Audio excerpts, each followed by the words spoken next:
Hola, bienvenidos sean a esta nueva transmisión de Vive Código. Este es el episodio número 6 de la temporada 0. Estamos transmitiendo desde la Ciudad de México, estamos haciendo streaming. Este es el podcast para desarrolladores de software exclusivamente, en donde solo hablamos de desarrollo de software, ¿sale? Mi nombre es José Juan Reyes. Domingo Suárez. Y Daniel Zavala. Y Daniel Zavala nos acompaña el día de hoy porque nos viene a explicar un tema muy interesante. Un tema pues que incluso podría decirse que es tabú, ¿no? Porque no lo creen y no saben de qué se trata ni nada de eso, ¿no? Pero antes de eso, primero quisiera que Daniel se presentara. Háblanos de ti, Daniel. Bueno, yo entre las cosas que he hecho, una de las que más me orgullece es participar en el Dev House, que es un evento de programación que incluye 12 horas. Okay. Incluye gente de cualquier tecnología que nos quieran ir a hablar. Tenemos gente desde lo más novedoso de Python, Ruby, Java, lo que queramos, hasta gente que hace Fortran. Porque uno de los que asiste hace cosas para su maestría de doctorado de física en Fortran y pues es para lo que sirve Fortran hoy en día. Entonces tenemos la gran habilidad de que nos permite colaborar entre muchas tecnologías, saber qué tiene de nuevo cada una y saber qué es lo bueno de cada una y tratar de entender y aprender siempre cosas nuevas. Entonces esa es una de las cosas que más me enorgullece. En el último año y medio he estado trabajando como freelancer para la Facultad de Filosofía del UNAM, Okay. en la cual he traído un proyecto bastante interesante de indexación de libros antiguos, con un formato TEI que es internacional y lo cual nos permite rescatar la información de textos bastante chido. Y eso ha permitido que los alumnos, en vez de que tengan tesis de 100 hojas de libros de 20 y entonces cuando lo tengas que estudiar de nuevo ese libro, quieras leer el nuevo y te olvides de la tesis, que realmente sea recuperar sobre el texto de este libro, publicar libros y ponerlos en línea. Y entonces eso está en la biblioteca del pensamiento nuevo hispánico y es un proyecto que seguiré colaborando. Y ahorita me voy a Guadalajara a participar en Fresh Out, a tener un trabajo completamente en JavaScript, lo cual estuve buscando un rato, no mucho, pero me di cuenta que en México son contados los trabajos únicamente en JavaScript. Muchos eran como venas 90% en Python y 10% en JavaScript o cosas por el estilo, y los que pedían JavaScript era como haznos animaciones de jQuery. Entonces Fantástico, entonces vas a irte a divertir, sí, a tirar la JavaScript. Y esa fue una de las razones por las cuales adelantamos en la transmisión esta entrevista, porque Daniel afortunadamente se nos va. Afortunadamente, desafortunadamente, ¿no? Porque pues es para bien. Y por eso tuvimos que adelantar esta entrevista, ¿sale? Entonces, ahora sí, ¿empezamos? Pero antes de empezar. Bueno, antes de empezar, Sí, saludos. Aquí. Salud. Que no hace tanto frío ya, pero... Muy bien. Pues bueno, nos vas a hablar precisamente de JavaScript, de una forma en la cual tal vez mucha gente no está acostumbrada a usarlo, ¿no? Casi siempre lo usamos del lado del browser, ¿no? Y ahí hay muchas técnicas para utilizarlo del lado del browser. Ahorita está JavaScript muy caliente, o sea, tal vez de unos 5 años para acá ha ido creciendo muchísimo el desarrollo, pero vemos que ahora con tecnologías del lado del servidor, ¿no?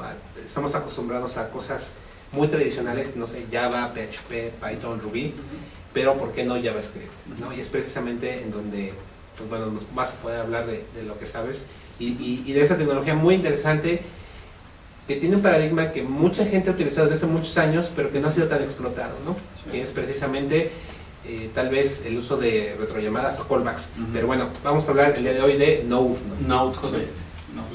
Pero primero, dinos qué es Node.js. Bueno, Node.js es una cosa complicada de definir porque generalmente definimos lenguajes, máquinas virtuales, y eso es lo que generalmente tenemos en el aspecto. Pero Node no es una máquina virtual, sino que corre sobre la máquina virtual de Google, que se llama V8, que se compila todo el código a C, lo cual lo hace muy extremadamente rápido, porque generalmente buscas que tus benchmarks se parezcan a C. Entonces, Sí. en este caso Es el punto de referencia. es el punto de referencia. Si logré ser tan rápido como C, ya la hice. Entonces JavaScript tiene la gran ventaja de que corre a nivel de C. Okay. Y el lenguaje es JavaScript y es un punto intermedio en el cual se genera un servidor de eventos, lo cual es algo que vemos generalmente en el lado del browser, que es cuando el usuario le dé clic a este botón, vamos a hacer esta cosa.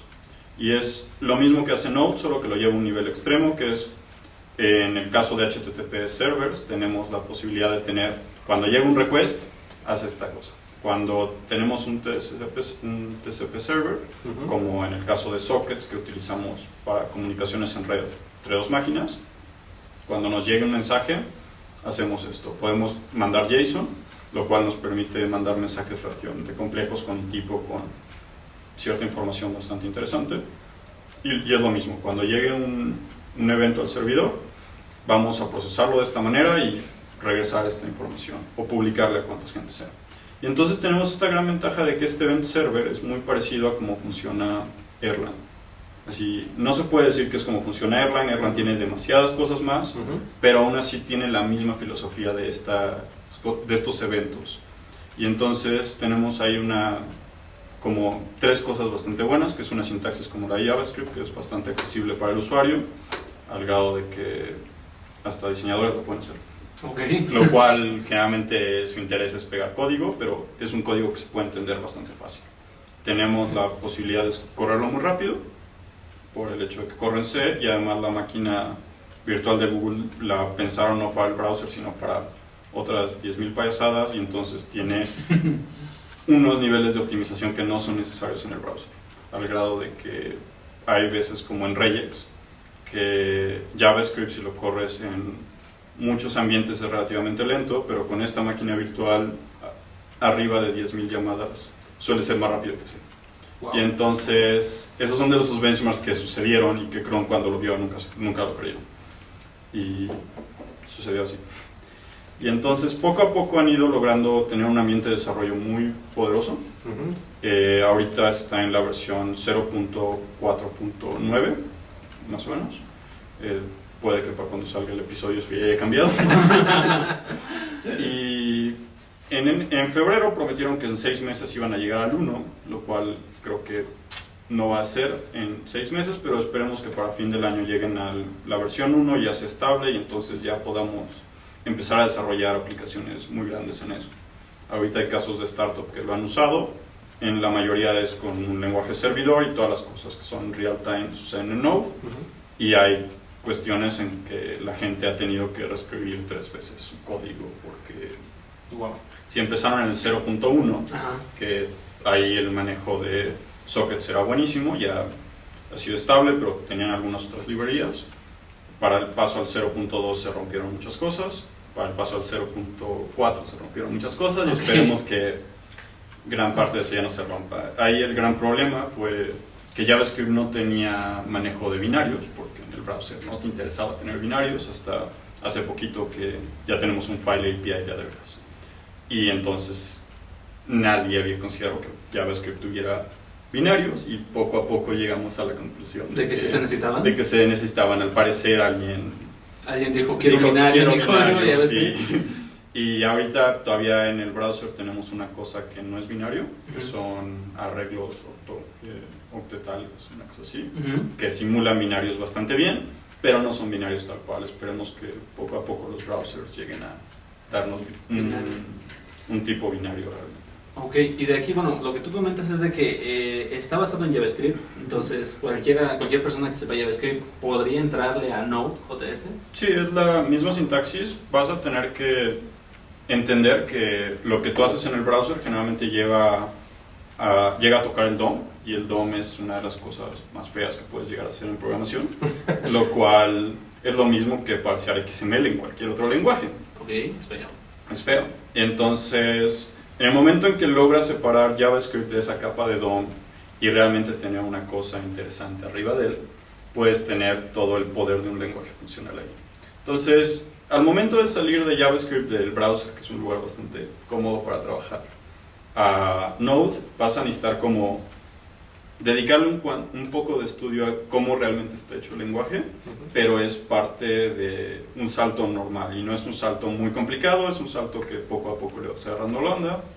Hay librerías ahorita muy buenas para realmente desarrollar como un servidor al estilo de Sinatra, que se llama Express. Y entonces, si lo necesitas, puedes tener toda la posibilidad de un servidor con todo el poder de Sinatra ahí adentro. Entonces, tienes un ORM con MongoDB que se llama Mongoose, y si juntas esos dos con algún template insistent, tienes un MVC muy bonito en el cual te puedes sentir muy cómodo trabajando. Okay. Si quieres hacerlo todo raw, probablemente aprendas mucho, pero pues desarrolles más lento. Okay. Entonces, bueno, estamos hablando prácticamente de que, bueno, Node es una tecnología del lado del servidor, ¿no? Y si tú quieres desarrollar aplicaciones web con esa tecnología, puedes utilizar el mismo lenguaje prácticamente en todos los componentes de tu aplicación, ¿no? Porque el desarrollo web, la verdad es que si eliges alguna plataforma de desarrollo, tienes que, obviamente, escoger un lenguaje, ¿no? O un conjunto de lenguajes del lado del servidor, pero también otro conjunto de lenguajes DSLs y sublenguajes del lado del cliente, ¿no?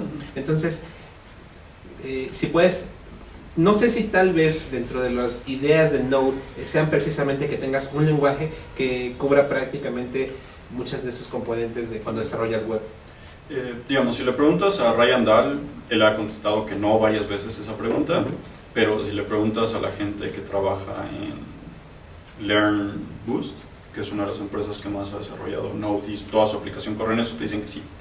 Y además te dicen que no solo está el grado del cliente en JavaScript y el servidor en JavaScript, sino que si utilizas o Mongoose o CouchDB o Redis, todo lo recibes en JSON. Entonces, no solo es esos dos layers, sino también el layer de la base de datos. Wow. Porque CouchDB es un orientado a documentos, lo he utilizado, me fascina. Y realmente lo que tienen allá adentro, pese a que el core es Erlang, todo lo que tú tocas es JavaScript. Tus queries son JavaScript, toda tu información te la va a regresar en JavaScript, vas a tener cosas muy interesantes como replicación master to master y que tus imágenes las puedes vivir ahí adentro. Y entonces las imágenes son un solo, en vez de que vivan en un file system y tú tengas que crear una correlación, tú le puedes decir de mi documento de CouchDB que está en JSON, dame los attachments y eso puede ser un .doc. Y entonces tienes una manera muy interesante de manejar todos los pasos del desarrollo web en un solo lenguaje. Eso es bastante interesante porque, como dices, o sea, los almacenes de datos que no son SQL, la estructura precisamente es similar, es exactamente idéntica a un objeto JSON, ¿no? Sí. Entonces eso hace bastante sencillo usar un NoSQL. Sí. ¿Qué usas? Exactamente, yo creo que estamos como que siempre en la búsqueda de nuevas formas o nuevos métodos de desarrollar, porque precisamente ahorita que tú mencionabas Erlang, ¿no? Que básicamente Erlang también, digo, buscamos a veces nuevas formas, pero realmente estamos basándonos en cosas que están ahí desde hace muchísimos años, ¿no? JavaScript hace, no sé, 12 años, a cualquier desarrollador le hacía el feo, porque tal vez no tenía, digamos, solamente lo podías correr en el navegador, muy difícilmente lo podías depurar. Actualmente tenemos plugins que le pones en el navegador y puedes depurarlo muy bien. Puedes correr unit testing, ¿no? De una mejor forma que hace 12 años. Entonces, hace 12 años, pues nadie daría algo por JavaScript. Pero ahora vemos que con esas tecnologías, pues bueno, tú puedes prácticamente desarrollar, tener una aplicación full stack con solamente JavaScript, ¿no? De aquí viene algo. ¿Qué cosas se pueden hacer? ¿Qué tipo de cosas se pueden hacer con Node? O no sé, a lo mejor he usado algo que ya está hecho con Node y que no me he dado cuenta. Una de las aplicaciones que yo más he utilizado es un compiler que se llama Ray.js, o sea, como listo JavaScript, que lo que hace es que minifica todo tu JavaScript y tu CSS con el Google Closure Compiler. Wow. Pero es un GitHub y todo eso lo metes tienes un JSON de configuración y te lo compila todo. Entonces es algo que tienes a nivel de línea de comando. Tienes la misma, así, si Ruby tiene Sass, nosotros tenemos Stylus y entonces funciona más o menos igual. La gran diferencia es de que cuando corres el Stylus le puedes pasar funciones. Y entonces tus funciones que compilas dentro de... Le puedes pasar variables como haces en Sass, pero además al ser JavaScript y ser funcional le puedes pasar funciones.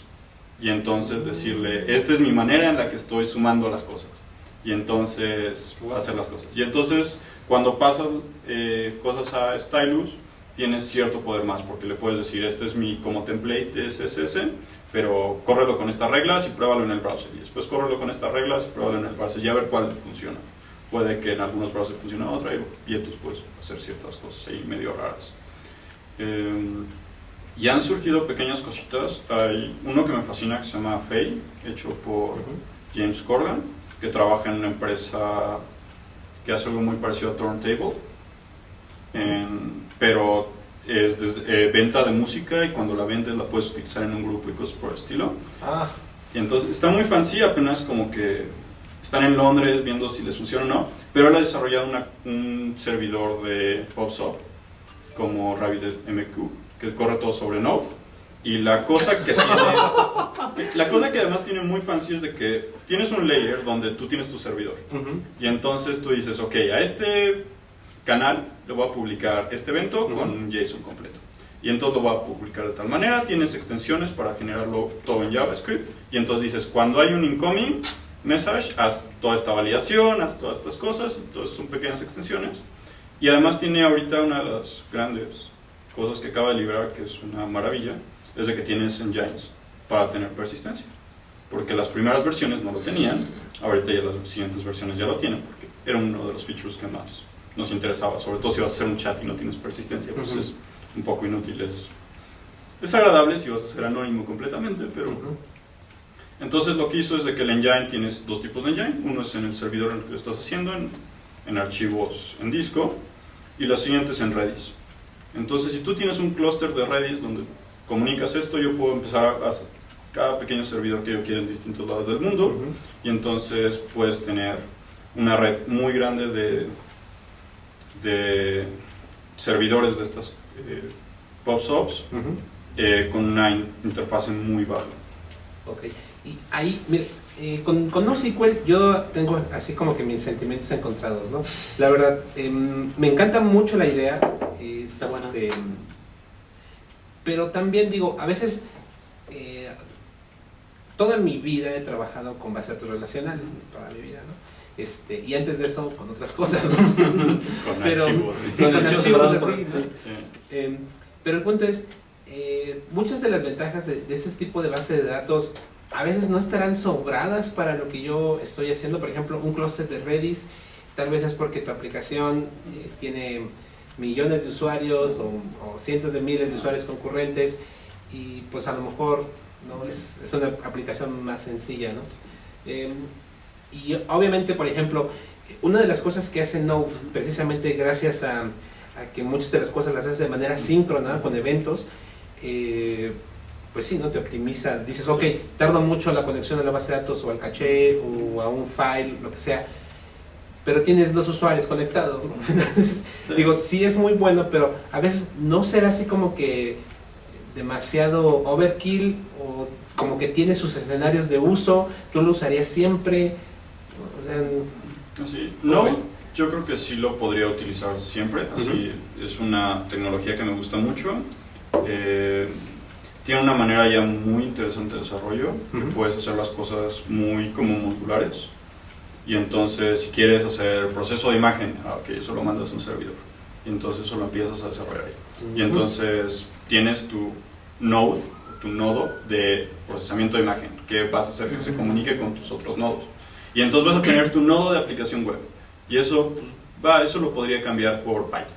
Y después puedo tener ciertas maneras en las que Node no está diseñado para que hagas un sistema completo en un solo nodo, sino que está diseñado para que hagas tu aplicación en 20 pequeños procesos, logres que se comuniquen entre ellos, y por eso el módulo de TCP es tan importante, porque vas a tener que tener cierta comunicación de yo acabé este proceso, te toca a ti, y saber más o menos cómo están pasando las cosas. Y entonces puedes decir, esto se hace mejor en Ruby, o esto se hace mejor en Java, y esta aplicación web yo la hago en Python, porque es lo que me sale bien hacer aplicaciones web. Pero realmente tiene esa habilidad de ser modular y de compartirse con muchos lenguajes. Entonces, para ese tipo de aplicaciones me gusta mucho, porque puedo llegar con, te toca hacer esto en Grails, que es lo que te gusta, cuando acabes mándame un socket a este socket y avísame que termino. Y entonces esa manera de trabajar me agrada bastante.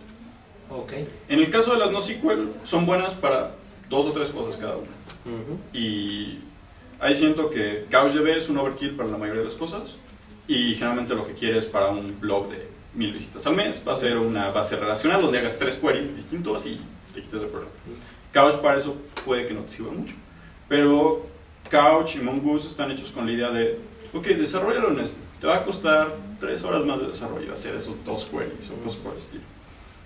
Pero vas a tener la gran habilidad de que si te va bien, ya no tienes que preocuparte por escribir la aplicación de nuevo. Lo cual siento que a algunas personas le interesaría eso, sobre todo cuando estamos pensando de que es una startup y te digo, va, hazlo en Ruby y sucede como en Twitter, que le hicieron y ahorita traen un problema de que, distinto al resto del mundo, que el resto del mundo está preocupado por cómo consigo usuarios y ellos, puta madre, tengo demasiados usuarios. Sí. Y entonces tienes como, Couch tiene una cosa que se llama Big Couch arriba, que en el momento en que dices, necesito tener 40 servidores de base de datos, Big Couch, estos son mis 40 máquinas disponibles, replicate todas.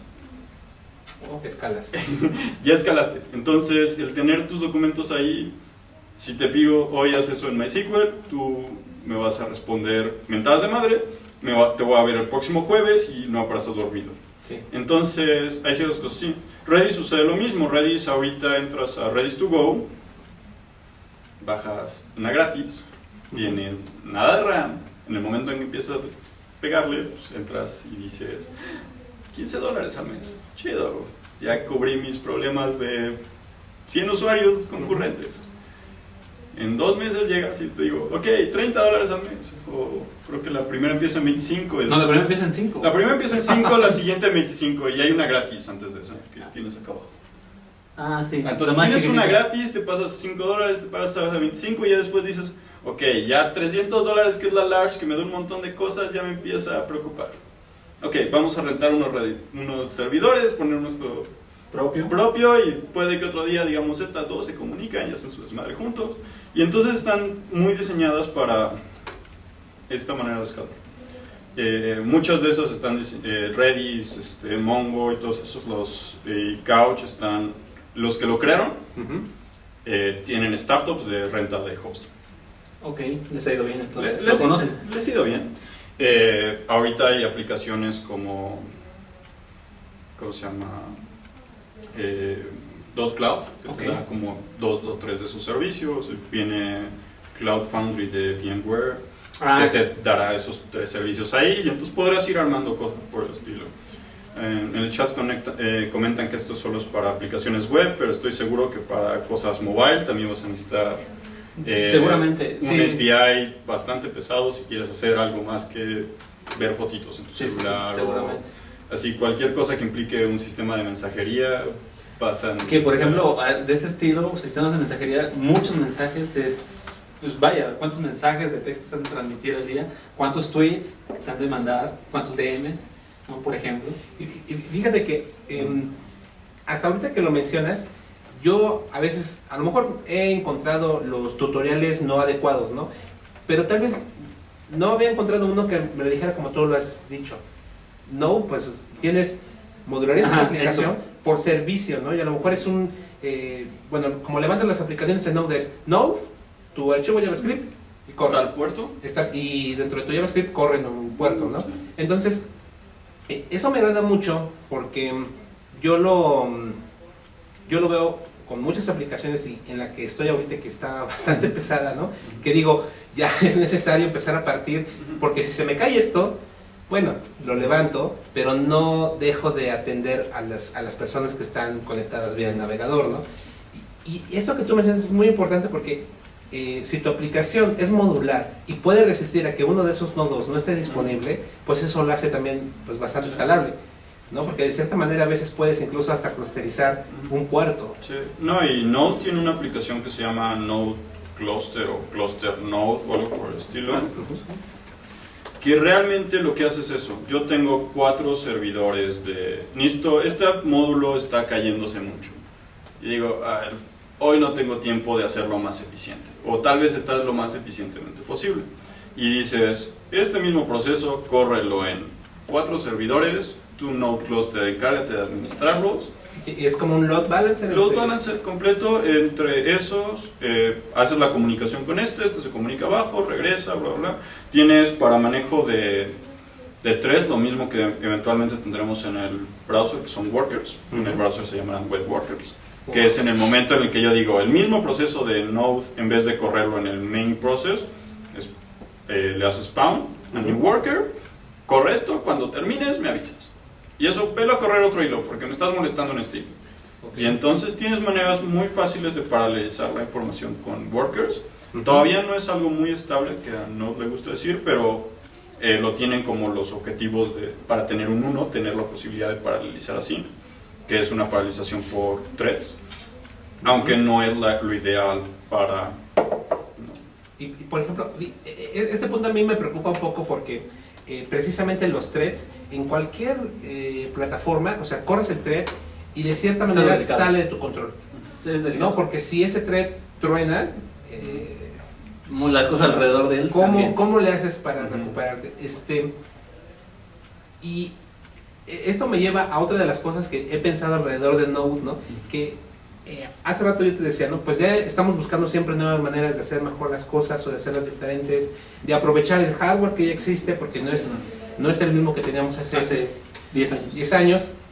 No tenemos muchos cores, tenemos ahí micros y núcleos capaces de procesar más hilos, ¿no? Que no son más rápidos, pero sí tienes más disponibles. Y es precisamente a lo mejor, bueno, no sé si Node, por ejemplo, cuando tú ejecutas algo, precisamente se encarga a lo mejor de distribuirlo en los procesadores disponibles y obviamente aprovechar la infraestructura, ¿no? Que eso es uno de los puntos de un lenguaje funcional como Erlang, por ejemplo. Sí, Erlang lo tiene muy bien hecho y Node todavía no llega a ese nivel. Node ahorita tiene que correr en un solo procesador. La gran ventaja es de que ahorita un solo procesador cuenta un i7 con 8 threads. Y entonces eso cuenta todavía como un solo procesador. Y tienes la gran ventaja de que tu proceso principal va a correr en uno y tú dices, tengo que leer algo a disco. Ok, eso va a jalarse a la máquina virtual de B8 y se va a iniciar como otro proceso en otro thread. Y entonces vas a decir, tengo que hacer un query a la base de datos. Ok, esto va en este thread. Y entonces en un solo thread corre lo principal y B8 de cierta manera se encarga de todos los demás procesos que no son Node precisamente, como pedir algo a Twitter. Por ejemplo, eso es un request bastante lento porque tienes que ir a otro servidor y regresar información a través de HTTP, que no es el mejor protocolo para eso. Bueno, cuando lo haces por el RESTful, no por el stream.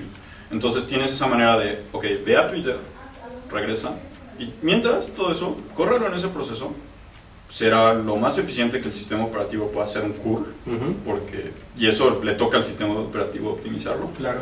Porque no es tu problema como programador, eso es un problema de los que hacen el sistema operativo, y entonces irá al sistema operativo, y eso se quedará corriendo en un thread hasta que tenga la respuesta, pero no te gasta procesos de eso, cosa que si lo haces por PHP, Apache te va a agarrar y guardar los recursos de Apache, más los recursos del curl, y va a detener todo el resto de la aplicación. Y entonces ahí es donde Node es bastante eficiente en decir, todo esto no me toca manejarlo a mí, cuando lo tengan avísenme. Lo cual también se vuelve un problema porque lo ideal es manejar la petición de la base de datos a Twitter, el template con el que tengo que renderearlo y estas otras dos cosas que no sé qué son, hazlas al mismo tiempo. Cuando tenga todas las respuestas, ya se la entrego al cliente. Y entonces en vez de que ocupen cada una su tiempo en cascada, digamos, todo va a correr para él. Entonces, en diferentes threads del sistema operativo, y puede que en alguno lo pidas otro módulo tuyo y cosas por el estilo. Ya es donde Node es muy eficiente. Claramente, si eso no resuelve tu problema de concurrencia, probablemente tienes que aprender Erlang, porque Erlang está diseñado para eso, y es un lenguaje que no es entry level para un programador que va saliendo a la universidad.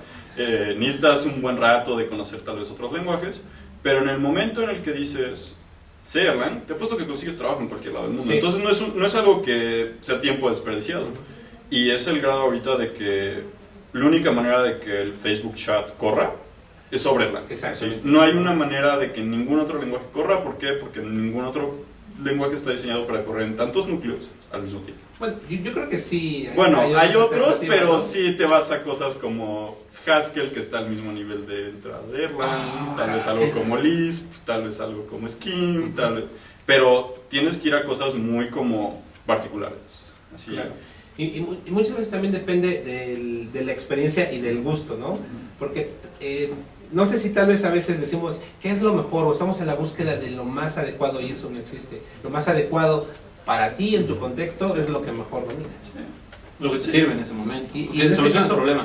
Yo estoy seguro, esto lo menciono porque no estamos hablando del cluster, ¿no? Eso Sí, está... learnboost.github.com/cluster. Va a estar bueno.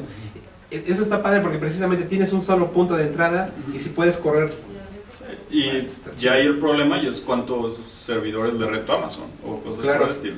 Y si logras ser mucho más rentable que tiempo de procesamiento de Amazon, tu startup no tiene problema de capitalización. Ok, ahorita que lo mencionas, por ejemplo, yo puedo a lo mejor tener mi servidor dedicado y montar ahí todas mis aplicaciones con Node, pero ya existe ahorita que está de moda el cloud y todo ese rollo, algún PaaS que tú conozcas para hacer deployment de aplicaciones con Node, o tú recomiendas más un servidor dedicado, un VPS, ¿cómo lo ocupas tú? Yo ahorita utilizo .cloud. .cloud. Porque fue el primero que me dio un invite. Ahorita había mucho. En los Se pusieron abusados. últimos 6 meses ha habido muchos que han salido, incluyendo el propio de Joyland, que es el que paga el desarrollo de Node. Sí. Ellos ya sacaron su versión. Heroku ya sacó su versión. Microsoft acaba de anunciar que quieren que corra sobre Azure.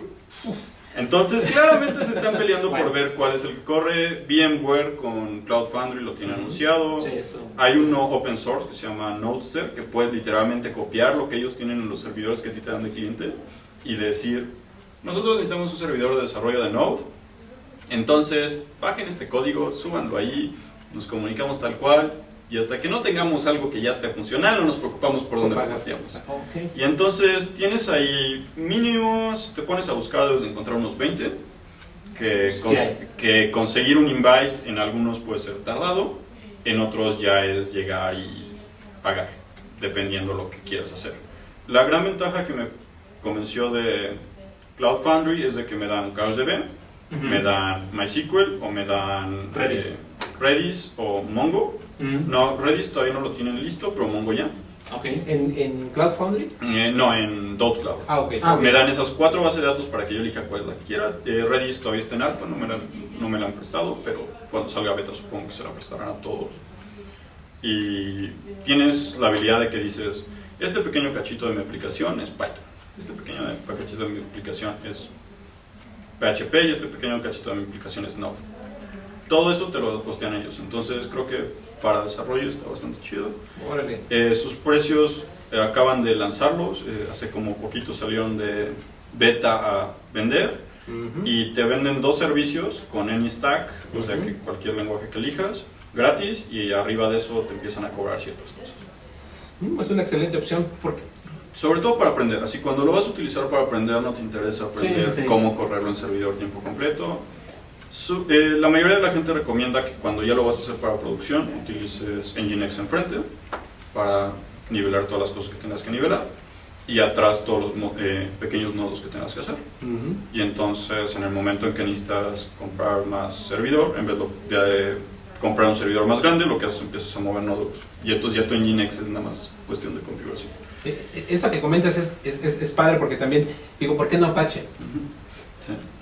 ¿Por qué Nginx en lugar de Apache, por ejemplo? Porque digo, Node ya es asíncrono y entonces correrlo enfrente de Apache estás haciendo síncrono un proceso que ya era síncrono y entonces Nginx la gran ventaja que tiene es de que ya es asíncrono por default y además tiene unas cosas de caché muy bonito y cosas por el estilo, pero la realidad es de que se utiliza Nginx porque es asíncrono y Node es asíncrono, entonces si en algún punto de tu aplicación empiezas a tener asíncrono y después asíncrono, ya le diste en la madre. Sí. Y eso lo puedes ver muy fácil en un ejemplo que digas, todo esto córremelo asíncrono y esto córremelo síncrono. Entonces, aunque te empiezan a llegar los callbacks, esto está ocupando todo el proceso principal y ya le diste en la madre a todas las cosas bonitas que estabas haciendo de optimización. Entonces, por eso se utiliza Nginx. Tiene el gran problema de que la documentación es una 2% de lo que existe de Apache, pero también es un servidor que poco a poco... Pero soporta muchísima de la configuración que Apache tiene, ¿no? Sí. Eso también es... la gran diferencia creo que es que Apache siempre te lo manda un .htaccess, que ya la gente empezó a entender, pese a que es horrible, para qué es, y no tienes que entrar al lugar de servidor y no tienes que resetear el server cada vez que es un cambio. Pero en el momento en que eliges la configuración correcta vas a necesitar hacer un cambio cada mes o cosas por el estilo configurar un load balancer en Nginx son 4 líneas, configurar un load balancer en Apache puede ser un pain in the ass. Sí, depende, Sí, pero... depende del... Pero sí era importante mencionar, digo, ok, ya tienes, qué padre, ¿no? Tienes tu socket, ¿no? De Node que está escuchando, pero sí luego le pones al frente Apache y ya le dices la torre, ¿no? Por eso sí es bueno que por eso la pregunta, oye, ¿por qué? Por eso échale un ojo, mucha gente utiliza, a veces ya por la inercia, o porque el mismo provider de hosting ya te lo da Apache, ¿no? Entonces, oye, sí, ya, así te lo otra venden, cosa, ¿no? así te lo venden. Porque es lo más común, Sí. Funciona muy bien, pero sí ya hay algunos benchmarks muy interesantes que muestran que, bueno, hay otras alternativas, porque el modelo de atención de peticiones es muy diferente. Ya es otra manera de programar, que por cierto, ahorita que comentaste esto, precisamente por JavaScript, por ser un lenguaje funcional, tiene las características de los lenguajes funcionales. Y ahorita en la parte de los ejemplos, pues está esa parte también donde tienes una llamada, ¿no? Y después la haces también asíncrona, ¿no? Porque cumple precisamente con las características del lenguaje funcional y le da ese plus, ¿no? Cosa que otros tipos de lenguajes no le pueden dar, por ejemplo. También algo que va a ser muy importante es de que eventualmente empiezas a regresar funciones. Así como que tu cerebro empieza a cambiar la manera de pensar y empiezas a regresar funciones. Y entonces, en ese momento es cuando empiezas a utilizar la ventaja de JavaScript. Lo cual es un gran problema porque eso no es obvio en JavaScript. En JavaScript tienes un layer muy grande de scripting. Después tienes un layer muy grande de cosas que se robaron de C de Java, que también no es bueno que lo tuviera. Y adentro tienes scheme. Sí, claro. Porque el problema es que realmente adentro tienes scheme. Así, cuando Brendan Eich dijo, voy a hacer un lenguaje para el cliente, dijeron, yay, hazlo, y él se le olvidó mencionar que era Scheme, y después las personas de Netscape dijeron, para que la gente de negocios lo utilice necesitamos que se parezca a Java, ya sé. Y entonces le metieron ahí un layer encima. Y después le metieron un layer de scripting en cierto punto, cuando fue ECMAScript 3. Y entonces tienes un gran problema de que es un lenguaje que no tiene tipos. Bueno, tiene 4 tipos. Los cuales a fin de cuentas suelen ser lo mismo. Y eso genera muchos errores. Después tienes un lenguaje dinámico, cosa que no hay por qué cubrir un lenguaje dinámico con una capa de Java, porque eso no tiene mucho sentido. Java tiene lenguaje strong type, que sirve para muchas cosas muy bien, pero cuando lo tratas de hacer algo que se parezca a strong type, pero que sea dinámico, crashea durísimo. Y entonces le metieron ahí un layer de eso. Después la sintaxis es muy parecida a C, y entonces la gente que llega de C dice, yo lo puedo teclear como C, y es como, no estás usando C.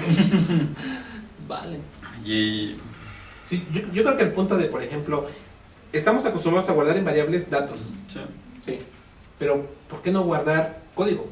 ¿No? O sea, funciones. Sí, y algo que es importante de las funciones en JavaScript es que te regresan un scope de la función. Y entonces si yo regreso esta pequeña función, también puedo regresar todas las variables que se corren dentro de esa función. Y entonces tienes una manera muy bonita que se llama Clojure, que hay un lenguaje completamente dedicado a ese patrón de programación.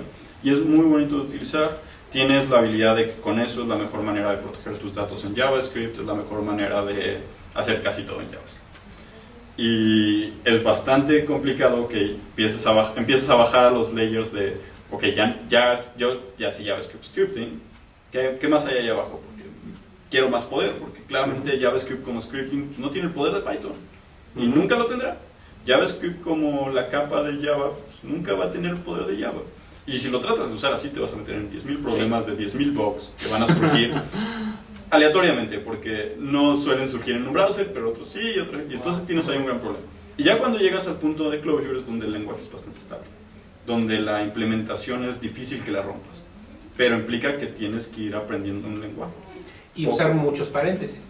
Sí, la gente de Python le molesta eso. Sí. Y a la gente, sí. Y la gente de Ruby, y por eso la gente de Haskell ama los paréntesis. Sí, y eso es más como tu manera de aprender a ver el código, porque a mí me quitas los paréntesis y no entiendo qué hay ahí, pero la gente de Ruby y de Python le fascina una variación de JavaScript que se llama CoffeeScript, que lo que hace es compilarse, tiene unas maravillas ahí adentro, como el hecho de array walks, como lo tiene Ruby, y tiene unas cosas muy similares a lambdas, como lo tiene Python, y tiene un templating system dentro de los strings, como lo tiene Ruby, y cosas por el estilo.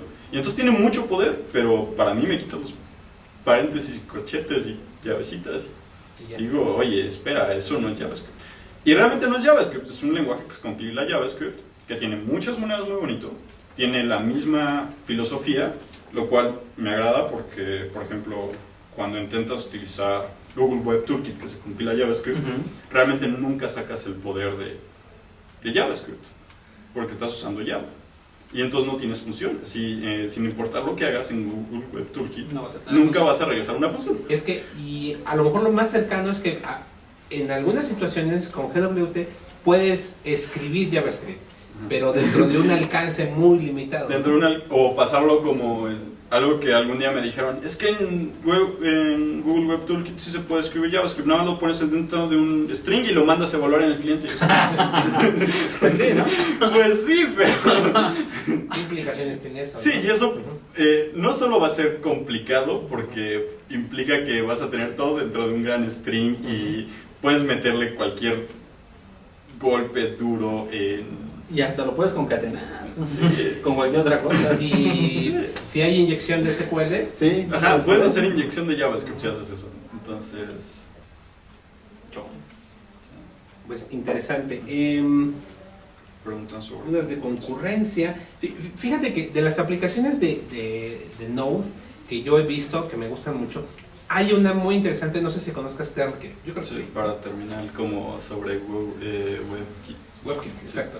Entonces, el cuate que hizo TermKit dice, yo tengo muchos años administrando máquinas y la terminal, así la consola apesta, ¿no? Entonces, él hizo esa terminal que se llama TermKit, que tiene como que un backend de Node, que es el que realmente lee el file system, procesa los archivos, muchas cosas, pero tiene un front, que es una aplicación. Bueno, TermKit ahorita no sé si funcione en Linux y en Windows, pero en Mac sí funciona. ¿Seguro? Creo que el problema no es tanto en qué sistema operativo lo utilices, sino en qué versión de Node lo utilizas, porque eso suele romper todo. Sí, es que como él provee una aplicación, bueno, me bajé la DMG, que es para Mac, entonces no sé si exista. Sí. Es a final de cuentas, es como un wrapper a final de cuentas de un navegador que es WebKit. Entonces él ahí corre, tú puedes correr cualquier comando de bash, ¿no? Y lo interpreta un servidor de Node. Es interesante este concepto, porque digo, estás corriendo Node como cliente en algo que no va a estar procesando peticiones web. Eso es lo interesante de Node. Y realmente hace muchas cosas a nivel, ¿cómo se llama? A nivel procesador. Así, la mayoría de los ejemplos bonitos suele ser una aplicación web, porque eso todo lo entendemos. Sí. Pero una que me fascina mucho es todo lo contrario a una aplicación web que se llama PhantomJS, que lo que te permite es agarrar y tomar un código de JavaScript que va a tener WebKit al mismo tiempo, y en ese momento puedes agarrar y hacer esta prueba, córremela contra todos estos servidores y ve que me regresa. Y entonces todo este código va a agarrar y abrir una página de internet, correrle darle clic a este botón como y cosas por el estilo. Y entonces puede ser como algo muy parecido a Selenium, así claramente. Exacto. El interés de esto fue más como hobby de cómo hago crawling y hago bots en 20 minutos, pero en el momento en que lo haces, el caso más claro fue cuando era South by Southwest y habían corrido como camiones de todos lados de Estados Unidos. Y en cada camión estaban desarrollando un startup, porque claramente es lo que hacen. O sea, iba en movimiento el autobús. Iba el movimiento del Ah, autobús. ok. Y venían de Nueva York, Chicago, Miami, San Francisco y varios lugares de Estados Unidos. Y entonces tú ibas comprando acciones de lo que pasaba ahí. Y entonces los de San Francisco, como buenos hackers, utilizaron PhantomJS para craquear el sistema de votos. Y entonces hicieron que y entonces tenían alrededor de 2.000 o 3.000 requests por segundo esa página votando por ellos.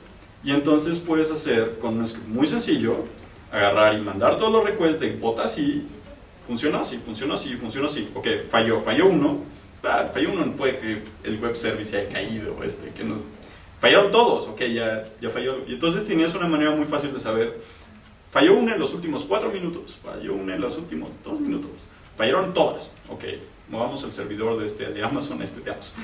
Ya con eso. Y entonces tenías una manera de hacer muy fácil DDoS attack, porque subías algo a Rackspace, sabías algo a cualquier lugar como .cloud, 20.000 votos.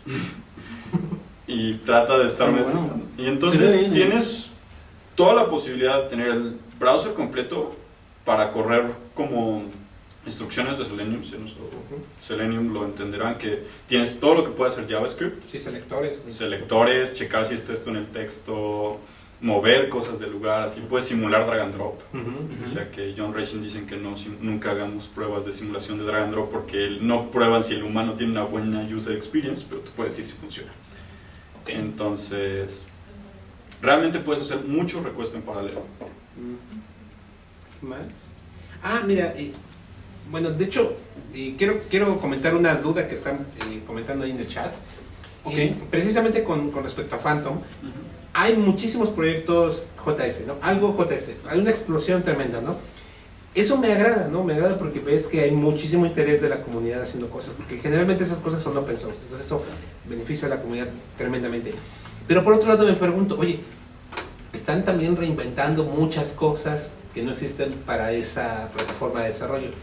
Puede ser bueno, ¿no? Pero también a veces pienso, digo, ok, pero si ya hay algo que sirva, bueno... ¿Y hay algo que lo hace? No digo que sea totalmente malo, ¿no? Pero la verdad es que sí hay un gran aprendizaje en hacer algo, ¿no? Porque tienes un nuevo enfoque, ¿sabes cómo funciona? tienes pues, nuevas ideas, ¿no? O sea, también... Y ahorita hay una explosión tremenda. Y aquí alguien nos está preguntando precisamente de Backbone.js. Sí. A mí Backbone como metodología de desarrollo no se me hace la mejor. Sí, me gusta mucho más una idea que se llama Sammy.js, que lo que tú haces es de que concatenas cosas al URL y entonces cuando entras tienes la misma opción que Sinatra, que tienes, bueno, un TCL, solo que Sinatra es el más conciso. Y entonces la idea es de que cuando entras a diagonal esto, tú haces todas estas cosas. Backbone es muy bueno, tiene una layer que es de modelos y de colecciones y de la de vistas y de... ¿cómo se llama? Model view control. Y tienes controladores. Los controladores en JavaScript tal vez no son lo ideal, porque lo que te interesa es tener una colección de qué objetos tienes inicializados. Cada objeto tiene un modelo que lo crea y cada objeto tiene una vista. Y esa parte me agrada bastante.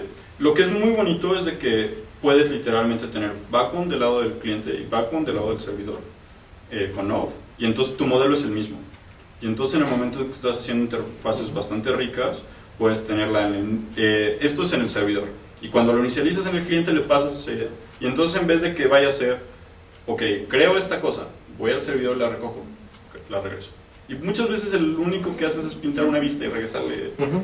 Y entonces tienes una manera muy bonita de manejar los modelos y las colecciones en servidor con Backbone también. Los controladores generalmente se los pasas a algo más que lo haga. Y en el lado del cliente también tienes la habilidad de utilizar un MVCC por las colecciones. Y entonces tienes una manera muy bonita de manejar las dos sin tocar el DOM, porque el DOM solo lo tocó el cachito que es la vista. Y entonces ahí utilizas un templating engine o alguna cosa por el estilo. Y entonces Backbone es bastante bueno. Su documentación no es tan bonita, pero si tienen el ocio de aprender a usarlo es una inversión muy buena. Hay como 3 o 4 opciones distintas a Backbone si les interesan. Hay algunas más lightweight, algunas más pesadas. Y ahorita la empresa que voy a entrar a trabajar tiene una propia implementación de Backbone que me empezaron a comentar cómo estaba y me tomará un par de semanas de que han hecho. Ya la está bien. Y empezarle a hacer hacks. Sí. Y pues ahí es gran parte del trabajo que me va a tocar a mí hacer porque la empresa está muy orientada a hacer un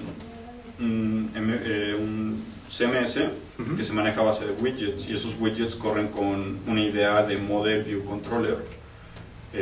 El controller de nuevo en JavaScript tal vez no es lo ideal porque no tienes esta idea de un controlador per se, pero el modelo y la vista son importantísimos. Tienes que tener algo que cree, que maneje la lógica del objeto, que tenga la información de esa opción, tener una colección de todo lo que se está creando, de todas las que tienes inicializadas, y que a ese es el que le pidas uno nuevo, no irlo a pedir directo al modelo.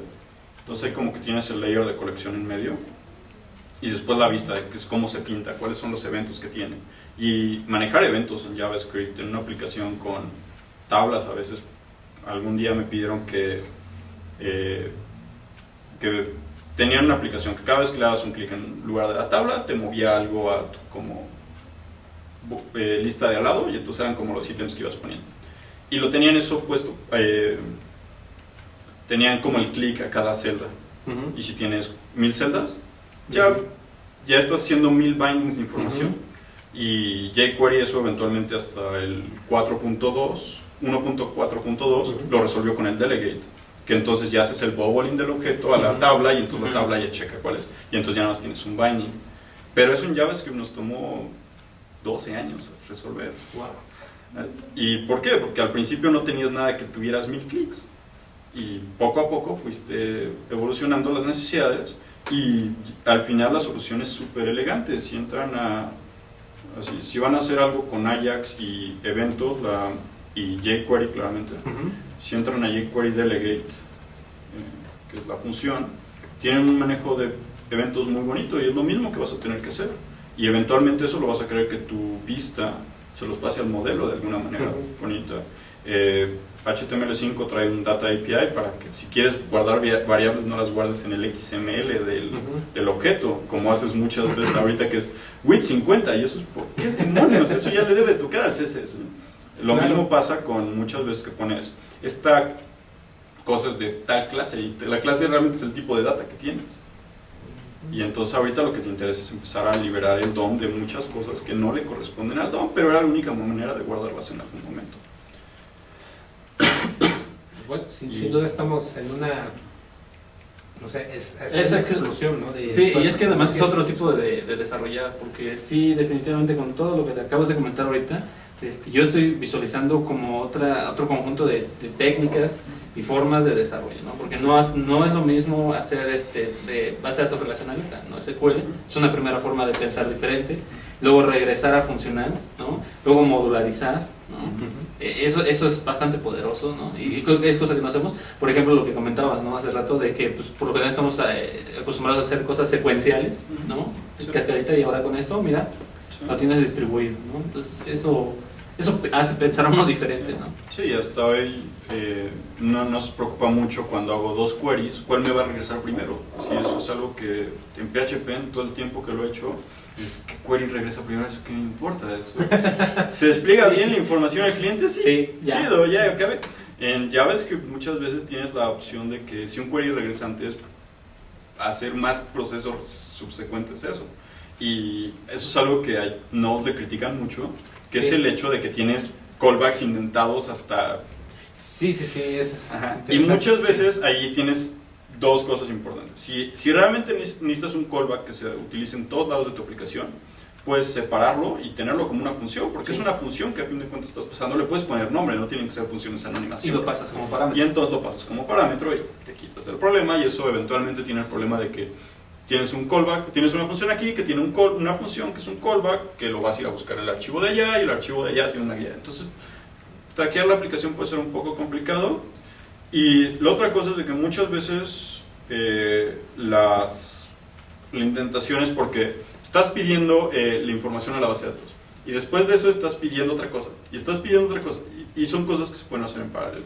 Que muchas veces, y a mí me pasó al principio, es como, ok, cuando acabe la base de datos, hago esto. Y la pregunta después es, oye, pero ¿por qué tengo que esperar a que acabe la base de datos? Porque así lo he hecho siempre. Y es como, bueno, pero esto no es siempre. Y entonces empieza, y esto es algo que algún día me dijo mi hermano, que es, siempre que empiezas a utilizar un lenguaje, lo primero que haces es escribirlo como tu lenguaje anterior. Sí. Y poco a poco vas descubriendo que no es el lenguaje anterior. Y hay mucha gente que cuando pasa de PHP a Python escribe PHP sin signo de pesos. Y poco a poco se da cuenta que tienes 10.000 cosas bonitas en Python que PHP no tenía, y después vas a inventar madres porque en PHP ya sabías cuáles eran las librerías correctas para hacer cada cosa, y tienes que irlas a encontrar a Python. Y en JavaScript, por ejemplo, ahorita en un proyecto que estaba haciendo, más por hobby que por otra cosa, tenía que leer RCS. Y eso es un problema resuelto en la mayoría de los lenguajes. Sí, no, todavía no era un problema resuelto, y entonces era parcial, cuál es el título, cuáles son los items, qué pasa cuando es un atom, qué pasa cuando... Y eso es un problema que los lenguajes nuevos ven. Y por ejemplo, eso es un problema que cuando existió Rhino, que era otra implementación de JavaScript que corría sobre la Java Virtual Machine, pues se quitó el problema porque dijo, ahí están todas las librerías de Java y nada más hay que hacerle un wrapper. Y cosa que no, pues, no existe eso. Así, no existen lecturas de RSS asíncronos en casi ningún lenguaje. Entonces, y parsear XML suele ser algo tardado en muchos lenguajes. Entonces, Y difícil, y tedioso. tedioso. Y muchas otras cosas más. Pero, Que muchas veces es innecesario, ¿no? Sí. O sea, digo, si no, no existiría JSON. sí. Por ejemplo. Bueno, Y no tendría tanta popularidad. Exacto. Que esa es la diferencia, que ya hay muchos servicios RESTful que han dejado de utilizar XML. Que ya la opción de XML es como, no te la vamos a dar así. la sí. default es JSON y si quieres XML me lo indicas, ¿no? Sí. Y solo en estas que programé hace mucho, las nuevas ya no lo traen. En algunos Ok, casos, sí, así. sí. Ha habido, por ejemplo, Reddit, es muy fácil que pidas todo como .json y eso no les cuesta nada, pero que lo pidas como .xml les cuesta un problemón. Y Reddit, que se cae cada rato, deberían de quitarlo. Sí, y es ahorita la única manera de Reddit de sacar RSS, que entres a un canal y le digas .xml o .rss y te lo da como Te lo da RSS. como XML. Muy bien. Y entonces, Vale. ¿Tienes preguntas más? Han estado muy calladitos ahí en el chat. Sí. Es que el tema está... Yo creo que la lluvia les afectó un poco, ¿no? Y aparte, no, el tema está bastante bueno. O sea, es otra manera muy diferente de hacer las La verdad es cosas. que poca gente está haciendo Node, al menos en México, ¿no? pues creo que en el mundo poco a poco empezó primero con una gran como es un boss y después como que el boss se quedó y dijeron, ok, ya lo voy a aprender. Y yo tuve la gran ventaja de que algún día estaba en San Francisco y me dijeron, tienes que aprender esto. Y me fascinaba JavaScript y fue así de, sí. Vale. Y realmente parte de la chamba que conseguí ahorita es porque di 2 clases de JavaScript que vieron y después me contactaron y tuvieron la gran ventaja de que mi código estaba en GitHub y entonces vieron el código de las presentaciones que estaba abierto ahí arriba, las presentaciones estaban al aire y entonces ha habido una manera de que como he estado aprendiendo mucho Node y eso me ha hecho mucho mejor programador de JavaScript, me pudieron contactar. Si no, no hubiera habido manera de que 3 artículos de jQuery me dieran como notoriedad. Claro.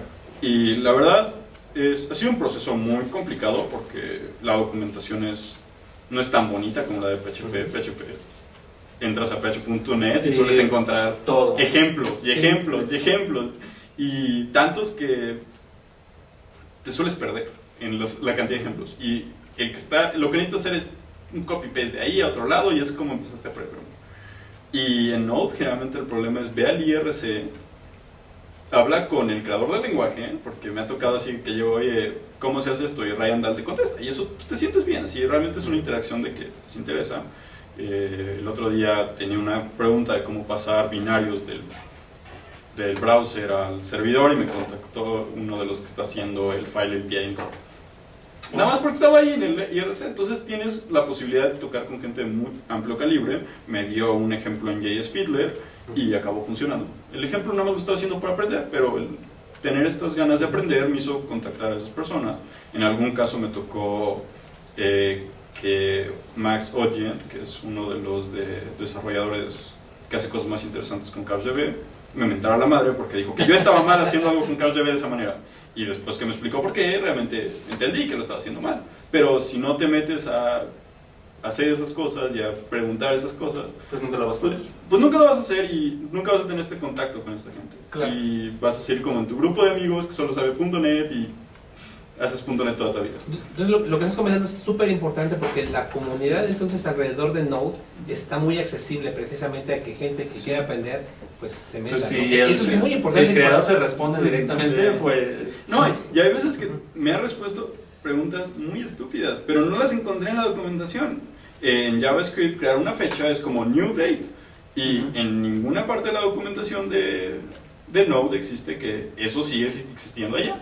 Pero a mí nunca se me ocurrió cuando estaba empezando que tenías todo V8 y entonces tienes todas las características que en V8 existen. Ajá. Pero eso no está escrito en ningún lado. Entonces tienes que asumir que todo lo que existe en V8 lo puedes usar. Y entonces tienes la gran habilidad de que me respondió una pregunta tonta que probablemente en cualquier otro lado me hubieran troleado Sí. y no me hubieran dado la respuesta con una manera muy accesible. Así, 2 líneas, me contestó.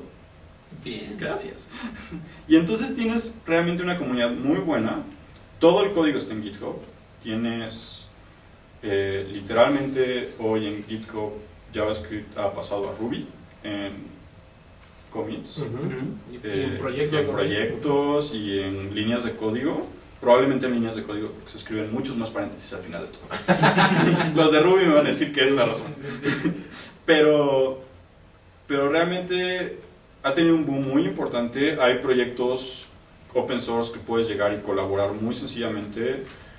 Hay uno que me fascina que se llama Longshare, Longshare. así como silla de patio, que Yates,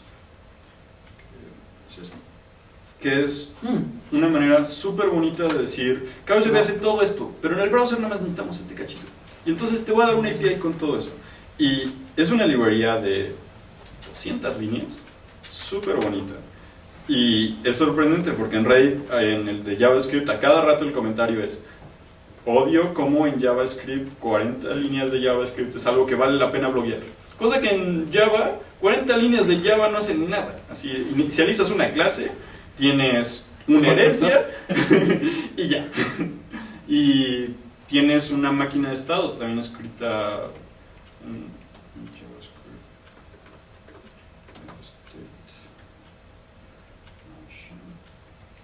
Que debo tener mi GitHub ya bacheada. Y realmente tienes como 40 líneas de código de JavaScript, es lo único que es. Y con eso haces una cosa súper bonita, que es tener una máquina de estados y eventos para cuando vas a pasar de un estado al otro. Lo cual, para cuando hagas algo en el browser y cambies de... Estaba en eventos y ahora pasé a grupos. Ok, esta es la transición que tienes que hacer en cada transición. Quita este sidebar, pon este sidebar, bla, bla. Son 40 líneas de código. Los demos son mucho más grandes. Así. Los demos son más grandes. Sí, son como 84 líneas de código donde la mitad son espacios. Sí, y empieza con, en las primeras 9 líneas hay 3 líneas de código. Entonces realmente JavaScript, por todo ese poder de ser funcional, por todo ese poder de realmente poder hacer cosas muy fácil, tienes shortcuts para todo, y si quieres más shortcuts, checa underscore, y entonces todos tus ciclos ya te los ahorraste y es una sola línea, todo tu for, super fancy, que hace 10,000 cosas. Y realmente ha habido una manera muy fácil de que la gente empiece a cooperar con código, a hacer cosas muy pequeñas. Ahorita JavaScript trae en el lado del cliente una idea que se llama microframeworks, que es la idea de, ok, no voy a hacer un framework tan complejo como jQuery porque eso implica años de desarrollo y años de trabajo y 10,000 problemas y crear una comunidad y cosas por el estilo. Pero yo puedo este fin de semana desarrollar algo que se comunique con el local storage y lo voy a poner en GitHub. En 100 líneas o menos, ¿no? 100 líneas o menos. Y eso probablemente es porque en cierto punto reescribiste toda la manera de parsear JSON. Y entonces, ok, ¿quieres un parser de JSON? Eso ya está. ¿Quieres para poderlo meter y sacar de la base del local storage y que te lo regrese en JSON? Porque no te interesa un string. Exacto. Y entonces nada más copiaste el local storage, que te lo meten y sacan string, y el parser de JSON. Y después dices, arriba de eso yo quisiera tener un state machine que guarde ahí. Y entonces generas junto a la state machine, el local storage y el parser de JSON en un proyecto. Y entonces dices, ok, esto es un microframework que hace estas 3 cosas. Y así tienes una habilidad de encontrar en microframework.js una cantidad estúpida de pequeños microframeworks. Muchos de esos van a ser repetidos. Porque, por ejemplo, el event emitter, jQuery tiene uno adentro. Pero a lo mejor no necesitas todo completo, jQuery. ¿no? Exacto. Node está basado en un event emitter. Lo primero que se programó de Node fue un event emitter, que es lo que te va a servir para tener un stack de eventos que vas sacando, resuelves el de hasta abajo, mandas a hacer algo, cuando regreses lo metes algo al stack. Sí, y sí, entonces es lo mismo. Y eso es bueno, ¿eh? Está muy bueno, dice, yo necesito, ¿no? Nada más esto. Y es lo que te da. Yo necesito hacer Ajax, yo necesito un constructor de clases, porque JavaScript no generas clases, tienes prototipos, tienes closure y es la manera de redar. Pero yo como programador quiero Object Oriented Programming con clases. Bajas tu constructor de clases y te quitas el problema. Eso está hecho por uno de los chavos de Twitter que me tocó conocer en algún momento. Entonces, interesante. Y entras a su GitHub y son 20 proyectos así, que se nota que cada uno es un fin de semana, cada 3 fines de semana lo han liberado y poco a poco vas checando. Y quieres tener Mustache, como lo tienes en Python, es un pequeño microframework de templating. Y entonces en el momento en que quieres generar una aplicación grande, sin un equipo de desarrollo muy grande, dices, necesito Ajax al estilo de esto, necesito un templating así, necesito un event emitter así, bla, bla, bla, bla. Y entonces tú ya nada más programas la interacción entre esos y la interfaz de usuario. Y eso es algo que como usuarios podemos hacer y aprender en un fin de semana. Uno de los que les comentaba es Underscore, que es bastante bonito, que lo que hace es un microframework solo para ciclar a través de colecciones y de arreglos. Tiene un par de cosas más, como preguntar cuáles son las llaves del arreglo, que si esto es una función, que si esto es un string, porque en JavaScript es complicado preguntar si algo es una función. Implica 4 ifs. Bueno, 4... Bueno, no 4 ifs, 4 condicionales, porque es complicado. Preguntar un arreglo también tienes que preguntar ciertas cosas. Y entonces pues, te resuelve eso, pero realmente es un microframework de 2K, ya compilado, que te permite hacer esas cosas. Excelente. Entonces, JavaScript está ahí para que lo aprendan, es muy bonito, es muy sencillo, pero sí tienes que pasar por los layers que te comenté, que el de scripting, el Java y el de C, y ya llegarás a ser funcional. Te puedes saltar casi todo eso con leyendo o viendo pláticas de Douglas Crawford, que tiene un libro que uno de los chistes más como sonados de la comunidad es de que la guía de O'Reilly de Definite Guide of JavaScript es de este tamaño y el Good Parts es de este tamaño. Entonces, al parecer, solo el 10% de JavaScript es bueno. Pero funciona muy bonito y es una gran Excelente. Pues ha sido una plática bastante interesante porque yo creo que mucha gente, muchos desarrolladores, sí vale la pena que le echen un vistazo a esta tecnología. Necesitamos más gente trabajando en esas cosas para que comparen cómo trabajan con Node y cómo trabajan con las tecnologías actuales, y nada es mejor que otro, ¿no? A final de cuentas son gustos también, ¿no? Gustos, lo que te soluciona el problema. Son alternativas, ¿no? Lo que Entonces, qué bueno que te tuvimos de invitado, nos agradó bastante la charla, pues no sé. Sí, no, solamente para rematar esto, digo, te trajimos un par de recuerdos, la player oficial de Artesanos de Software, ¿no? Esta es totalmente para ti, y pues la del patrocinador, ¿no? Totalmente hecho en México. ¿Sale? Muchísimas gracias. No, y gracias a ti por haber estado con nosotros. Sí, la verdad como que se me hizo la luz. Se hace la luz después de escuchar todo este tipo de cosas. Y sí, es muy interesante ver que tienes más opciones. Y los screencasts que va a dejar están fantásticos. Entonces, no sé, otra vez los voy a regañar. Están viendo más la entrevista que los screencasts. Entonces, prometo que los screencasts son como 10 minutos, bastante interesantes. No van a ser muy largos. Y se los van a ver en una sentada. Y la otra cosa interesante es de que también JavaScript para cosas mobile traen frameworks como PhoneGap y como Titanium y un par más, que te permite que compiles a todo y realmente hagas, si haces una aplicación que funcione en Android, lo compiles para todas las demás. Y entonces JavaScript no solo es del lado del servidor, no solo es del lado del cliente, sino también para desarrollo mobile. Y eso también abre otro panorama completamente distinto. Y entonces ahí es donde realmente JavaScript ha tomado un voz completamente increíble en Hacker News, al grado de que el otro día Ryan Dahl pide, oigan, ya no voten todo lo que está en JavaScript, porque no voten todo lo que está en Node, ya parece spam en Hacker News. Entonces realmente hay cosas muy importantes que aprender. Es un lenguaje que todo lo que lo aprendan en los próximos 2 años les aseguro que pueden conseguir una chamba genial con eso, porque hay muy pocos programadores de eso hoy en México y va a haber una necesidad real. Y los que lo sepan lo van a tener. Y es lo mismo, si va a pasar lo mismo con Scala, que ahorita si tú buscas desarrolladores de Scala te va a costar trabajo encontrarlos. Los tienes que formar. Los tienes que formar. Pues, como en su momento o en hoy de Groovy o de Grails, igual. Y es lo que en algún momento Paul Graham comentó como la paradoja de Python, que vas a contratar gente, en el 2004 contratabas gente que supiera Python, no porque Python fuera chido, sino porque era la gente que realmente le había interesado estudiar y que realmente tenía como un panorama abierto de que se podía resolver todos los problemas. Y hoy claramente Python ya no es un lenguaje tan underground, ya es utilizado ampliamente, pero esa paradoja sigue existiendo con nuevos lenguajes. Y es lo mismo con Erlang y es lo mismo con Haskell. Hoy estoy seguro que si una persona, en vez de dedicarle las mismas horas a los videojuegos, le dedica la mitad a los videojuegos en la universidad y la mitad a Haskell, va a salir con una chamba súper rifada. Y ya ahí el único problema es lograr hacer que lo encuentren. Pero hoy estoy seguro eso es lo difícil. Pero ya es un problema muy distinto a ir a entrevistas de qué experiencia tienes. Pues Java, como los otros 400 que salieron de mi generación, realmente no te va a ser un identificador distinto. A cambio, si empiezas a aprender, ya sea Scala, ya sea Lift, que es un framework que en algún punto me trataron de explicar y dije, eso no es para mí, pero a mi hermano le fascina, estoy seguro que puedes conseguir cosas muy interesantes. Y el simplemente tener eso en tu currículum te va a valer más. Entonces, y eso es más o menos lo que tratamos de educar en el DevHouse, que es ve y aprende cuantos lenguajes puedas, cuantas librerías tengas. Mientras más librerías sepas usar por una tarde de código, son más herramientas en tu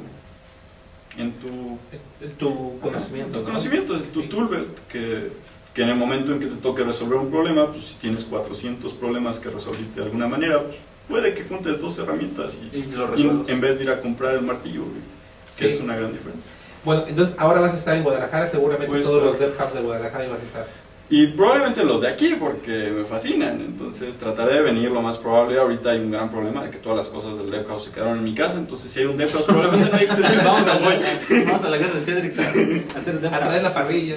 La parrilla, las extensiones, los stickers que suele haber. Y entonces mínimo vendré muy seguido. Ahorita voy a estar entre las 2 ciudades. Muy bien. Pues muchísimas gracias, te agradezco tu tiempo. Y pues bueno, esto fue Vive Código. Nos vemos ahorita en el Screencast. Nos vemos en el Screencast. Y ojo, revisen el blog porque vamos a estar escribiendo un par de entradas ahí que les van a estar interesando. Y obviamente la dinámica del pase para Software Guru con Fren Expo. ¿Vale? ¿Algo más?